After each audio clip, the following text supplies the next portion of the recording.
The Pan-African Climate Justice Alliance has partnered with other stakeholders organizing the 7th Conference on Climate and Development in Africa. The conference seeks to outline the policies and actions for the implementation of the Paris Agreement for resilient economies in Africa. Today marked the kickoff of the two-day pre-conference sessions where various issues anchored around climate change in Africa are to be discussed. Our reporter Daisy Wambua attended day one of the pre-conference sessions and brings us the following report. The 5-day event has started with diverse sessions that will build up to the main conference on Wednesday at the United Nations offices in Nairobi. The pre-events agenda has 8 sessions with subtitles of agriculture, food security, land and climate change, the role of the private sector in transition to low-emission, climate-resilient, green and sustainable economic growth, and the African Youth Consultative Workshops on intergenerational justice, among others. While terming climate change as a threat to the African continent in terms of food security, Alvin Munyasia, the Food Security and Climate Justice Advisor at OXFAM International, attributed 90% of displacement that occurred between 2001 and 2015 to climate change. Climate change is real. It is here with us. It is a catastrophe and it is a problem that we face as a continent. Still speaking on the impact of climate change on agriculture, he said that people should persist on public-private partnerships that will create new agricultural methods that women can take up, given that they are the majority of farmers. The impact of climate change in large scale in our communities in terms of land is an issue, because there's a difference between small-scale farming and large-scale farming.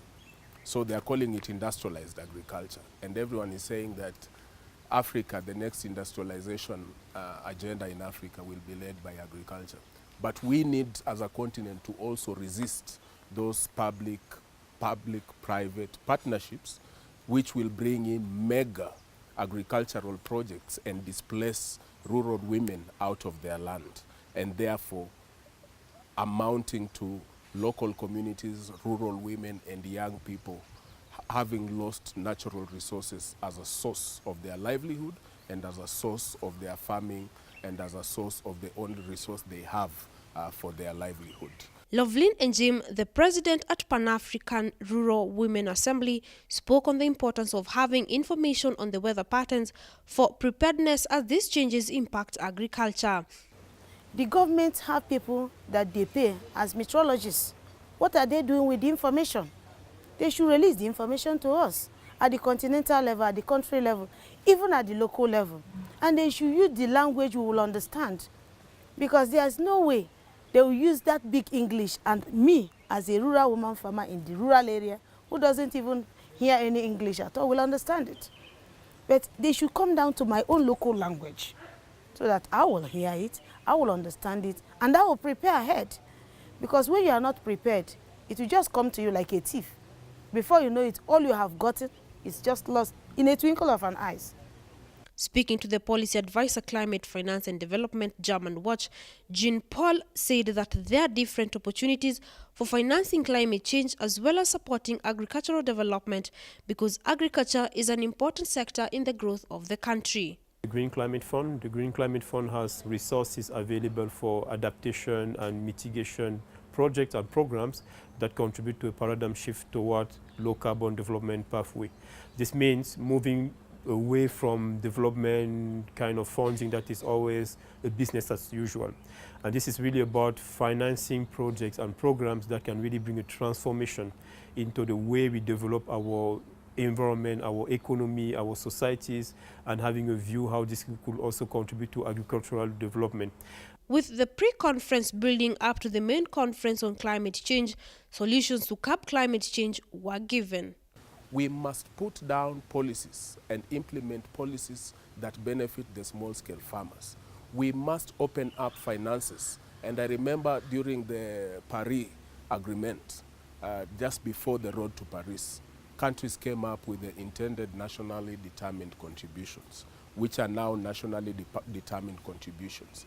The solution on how we are going to achieve these NDCs and sustainable development goal is through agriculture.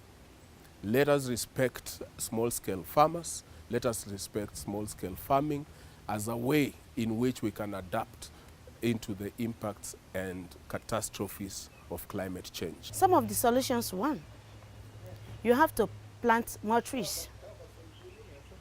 Two, we have to stop using most of these inorganic fertilizers. Let's return to nature.